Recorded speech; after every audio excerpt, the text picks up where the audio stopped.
لوگ آپ کو انگلی اٹھا کر بولیں گے اس کا نام ووٹر لسٹ سے نکل گیا، یہ بھارت کا شہری نہیں ہے۔ اسی لیے آپ یاد رکھو، ابھی سے میں نے جو بات کہی اس پر عمل کرنے کی کوشش کریے۔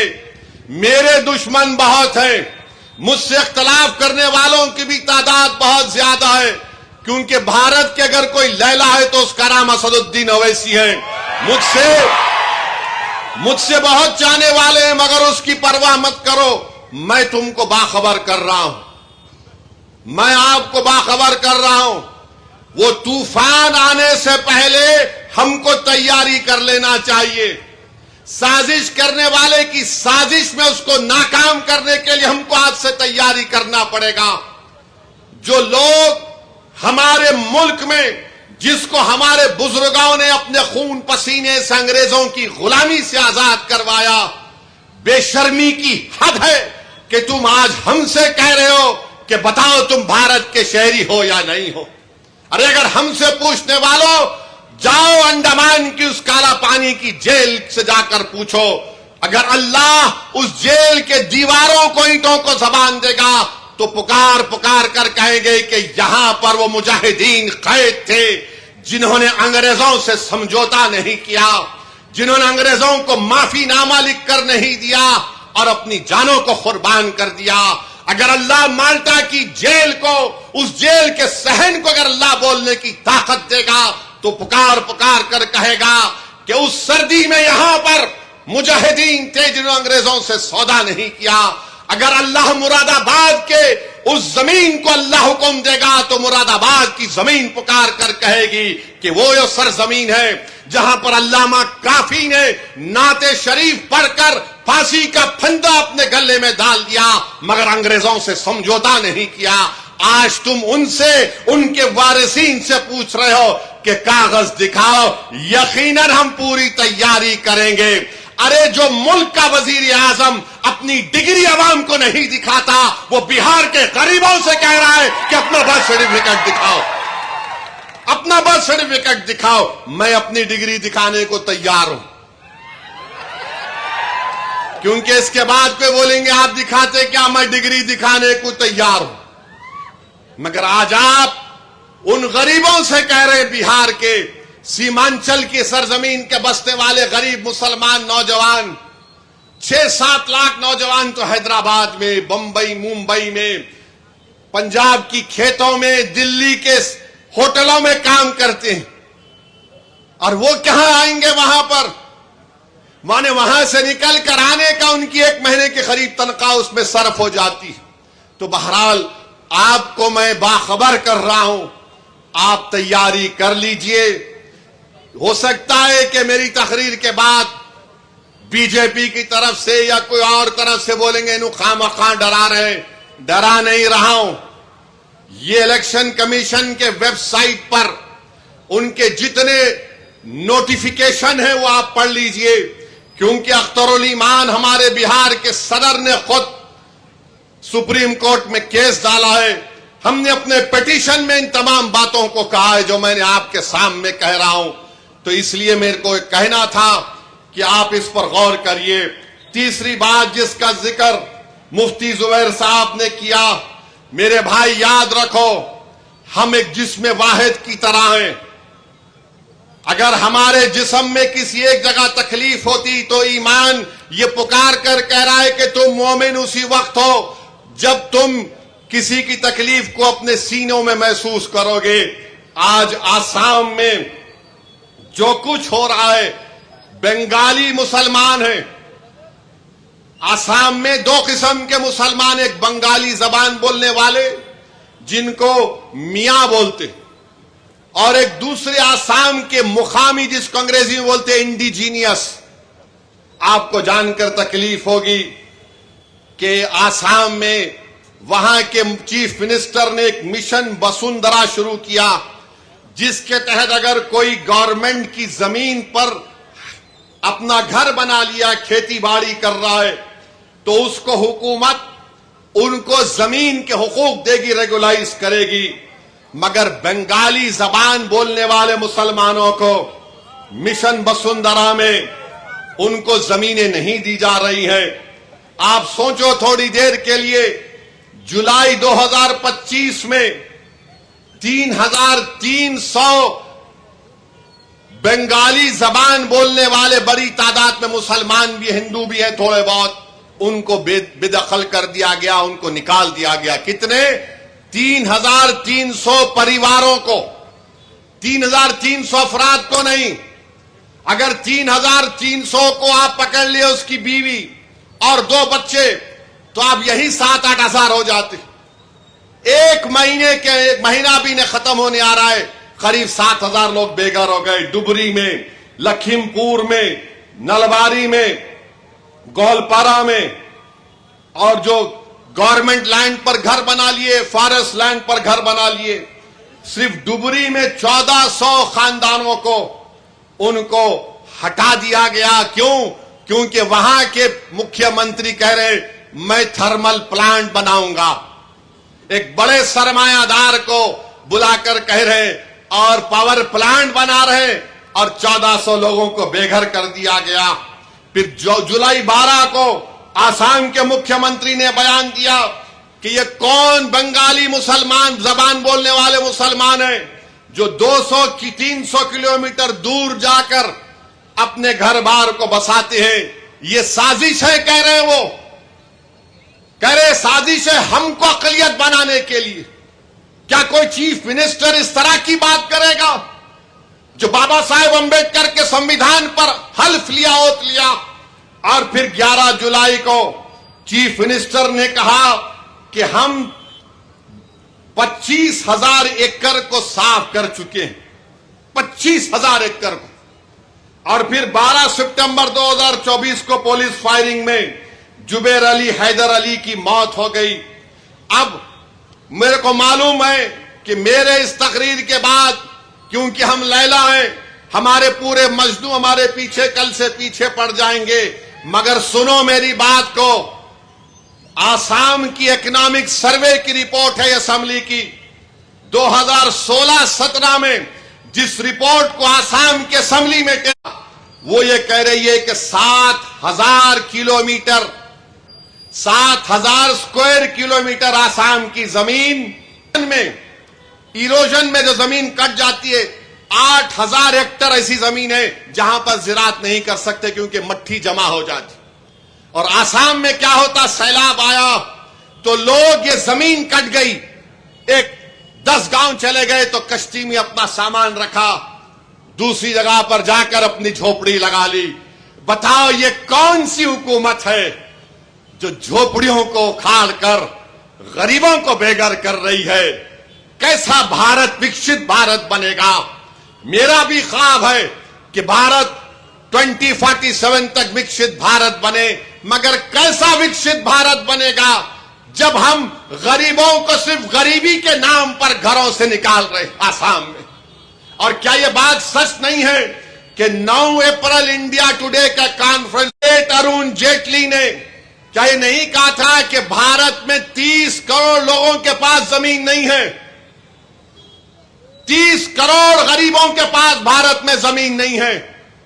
بتاؤ مودی جی، بتاؤ آر ایس ایس، بتاؤ بی جے پی کا، ان آسام کے بنگالی زبان بولنے والے مسلمانوں کی اللہ ان کی مدد فرمائے۔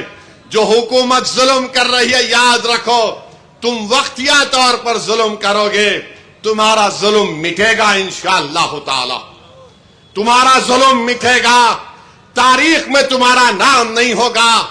تم ایک اسمبلی کا الیکشن جیتنے کے لیے غریبوں کو اپنے گھر سے بے گھر کر رہے ہو۔ ارے کیا تم زمین نہیں دے سکتے؟ تمہاری حکومت کی مشن وسندھرا میں تم کیوں نہیں دیتے آسام میں بنگالی زبان بولنے والے مسلمانوں کو؟ تو میرے عزیز دوستوں اور بزرگوں، یہ بہت ضروری ہے کہ ہم ان بنگالی زبان بولنے والے ہمارے مسلم بھائیوں کو یاد رکھیں۔ اب آ جائیے وقف کے قانون پر۔ ہمارے ہندو بھائیوں سے ہم کہنا چاہ رہے ہیں، کیا تلنگانہ کے انڈومنٹ بورڈ میں کوئی غیر ہندو ممبر بن سکتا؟ نہیں بن سکتا۔ کیا تلنگانہ کے ہندو انڈومنٹ بورڈ میں کوئی کمشنر غیر ہندو ہو سکتا؟ نہیں ہو سکتا۔ جب تلنگانہ کے انڈومنٹ بورڈ میں نہ ممبر، نہ کمشنر، نہ اسسٹنٹ کمشنر غیر ہندو بن سکتا ہے، تو میں آپ سے کہہ رہا ہوں کہ آخر کیوں مودی کی حکومت نے کہا کہ تلنگانہ کے وقف بورڈ میں کم سے کم 4 ممبر، منیمم 4 ممبر غیر مسلم ہو سکتے ہیں؟ کیا یہ رائٹ ٹو ایکوالٹی کا وائلیشن نہیں ہے؟ اگر یہ بات ہے تو پھر ہر جگہ کیوں نہیں بناتی آپ؟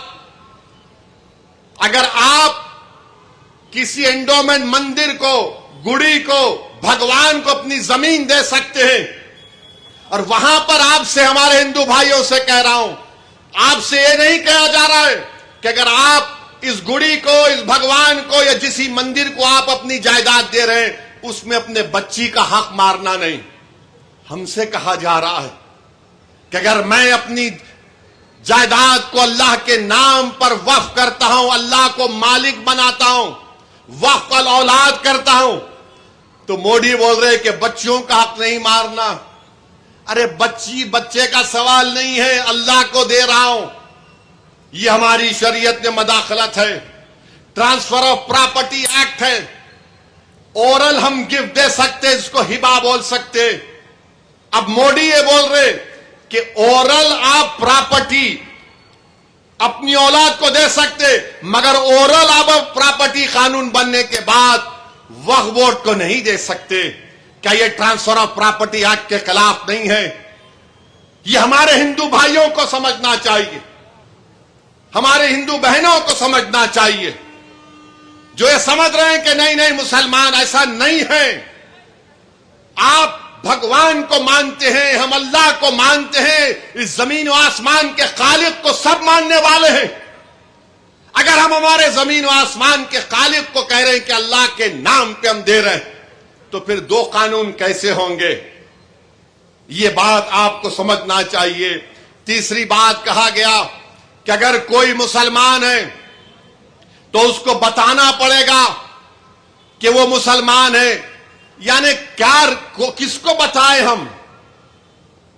کل جا کر کوئی بی جے پی کا آدمی نظام آباد میں بولے گا نہیں نہیں الیاس صاحب تم یہ ملگی وقف نہیں کر سکتے تو مسلمان ہی نہیں ہے، یعنی 5 سال تک نہیں دے سکتے۔ اچھا 5 سال کا سرٹیفکیٹ کون دیں گے؟ امت شاہ دیں گے؟ بتاؤ کون دے گا سرٹیفکیٹ ہم کو 5 سال کا؟ کلکٹر صاحب دیں گے، ایس پی صاحب دیں گے۔ ارے جو کلمہ پڑھ لیا انہیں مسلمان ہو گیا۔ جب ہندو دھرم کو ماننے والا مان جاتا ہے، ہندو ہو جاتا ہے، تو مسلم دھرم کو ماننے والے کو یہ ٹیسٹ کیوں؟ یہ ٹیسٹ کیوں بتاؤ آپ؟ آخر کیا ہو رہا ہے؟ نہیں 5 سال تک نہیں دے سکتے۔ میری ایک آر ایس ایس کے وابستہ کئی تنظیمیں پارلیمنٹ کو آئے تھے، مجھ سے بولے کہ آپ خواہ مخالفت کر رہے۔ میں نے کہا یہ بات بتائیے، اگر کوئی مسلمان چاہے ہندو دھرم کو پراپرٹی اپنی دے سکتا، تو بولے ہاں دے سکتا۔ میرا پھر میں اپنے اللہ کے نام پہ کیوں نہیں دے سکتا ہوں؟ بولے نہیں 5 سال کا قانون۔ بولا چلو مان لیا تم کو ہماری بات کو تھوڑی دیر کے لیے۔ 5 سال میں میں کیا کسی کو دے سکتا ہوں؟ ہندو دھرم کی مندر کو، عیسائیوں کے گرجاؤں کو، سکھ دھرم کے گردوارہ کو؟ ہاں برابر دے سکتے ہو ان کو آپ۔ ملا وہاں دے سکتا ہوں یا نہیں دے سکتا ہوں؟ یہ کون سا آرٹیکل 14 ہے بتاؤ؟ تو بولے تمہارے سے بحث کرنا بیکار ہے۔ ارے بحث نہیں کر رہا ہوں، جب سب کو دے سکتے تو وہاں بھی لگا دو 5 سال کا قانون۔ لگا سکتے آپ 5 سال کا قانون۔ 5 سال کی بات کرے تو آپ 5000 سال پہلے چلے جاتے، آپ 5000 سال پہلے چلے جاتے۔ تو میرے عزیز دوستوں اور بزرگوں، یہ قانون میں یہ تمام نقص ہیں، اور جو حالیہ دنوں میں مرکزی حکومت نے رولز بنائے، یہ بڑا انکنسسٹنٹ اور غیر واجبی کام نریندر مودی کی حکومت نے کیا کہ جب معاملہ سپریم کورٹ میں جا چکا ہے، ریزرو فار انٹریم آرڈرز ہے، کم سے کم رک جاتے اخلاقی طور پر۔ مگر آپ نے ایک رول بنایا، اور رول 6(1) رول 10(1) کیا کہتا ہے کہ آپ کو